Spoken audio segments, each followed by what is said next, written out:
Joining us now to discuss, the chairman of the House Intelligence Committee, Ohio Republican Mike Turner, his first interview since he received a briefing on the leaked documents just a short time ago. Chairman Turner, thanks for joining us. What do you see as potentially the most damaging consequences of all this leaked intelligence, especially given how fresh the information is, just weeks or months old?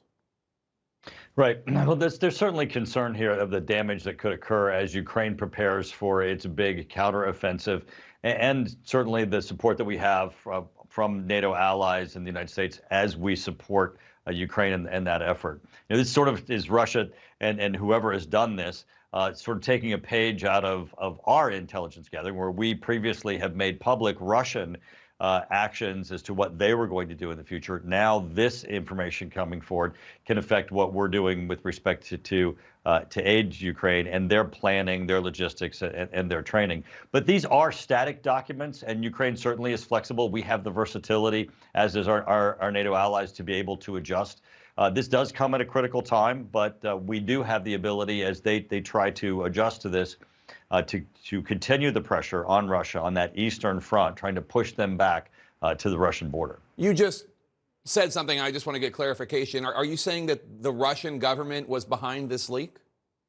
No, we really have to figure out, where this is coming from in order to be able to stop it. But I think, whoever's done this, I think, as I said, was taking a page out of our book of trying to impact the outcome by where we've previously released Russian intelligence that we've received from Russia that shows what Russia was going to do. Here, these are documents that show what Ukraine and what the United States and our NATO allies are doing. All right, the good to get clarity on that.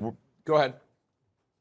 So as we look to where this is, obviously our number one goal is to stop it. Two is to damage control. How do we have to adjust as a result of these documents becoming public? And thirdly, finding out who it is, if it certainly is an American, bringing them to justice, because this obviously is espionage and would rise to the level of being a traitor to your country. Are you confident that the Pentagon has taken all steps necessary to mitigate whatever risks there are? Absolutely, and that was what I was saying about there is flexibility and versatility. These documents are static. They're a picture of a specific time. Both the United States and Ukraine have the ability to modify what they're doing and how they're approaching this issue, and we certainly have plenty of time for Ukraine to do so. So I want you to listen to retired Colonel Cedric Leighton on CNN earlier discussing who might have leaked the documents based on the pictures circulating online. He said, I'll just read you what he said. He said, crumpled up paper that probably had been in someone's coat pocket or pants pocket and then spread out to be photographed. So based on that, he said he thought it was somebody, maybe an inside job, somebody who took these papers, crumpled them up, hid them somehow. Do you agree? It's certainly possible, and with the fact that these are photographs, it does give an opportunity for a signature for us to be able to track down these documents, and there is limited access to these documents, and certainly in hard copy. So we do have the ability. I think the Department of Justice is going to be doing an excellent job in tracking down exactly who is responsible for this. Do you think foreign governments, allies that we spied on as revealed in this leak, whether Ukraine or Israel or any others, do you think that they're more irritated that the United States spied on them, or that we did so in such a sloppy way that it was able to get out and leak?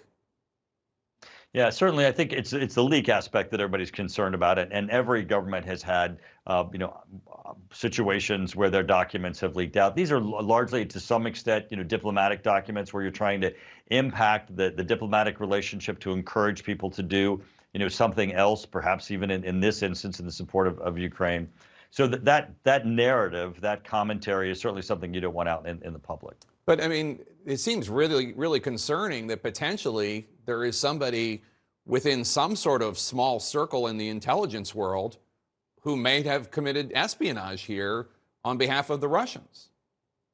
Absolutely, and I think as your report was saying earlier, the concern we also have is what else is out there, and what is it that we don't know? This is what's been made public.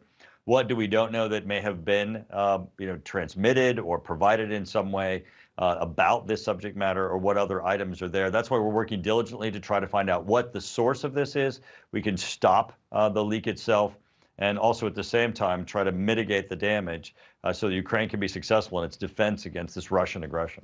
Republican from Ohio and House Intelligence Committee Chairman Mike Turner, thank you so much for talking to us. Appreciate it, sir.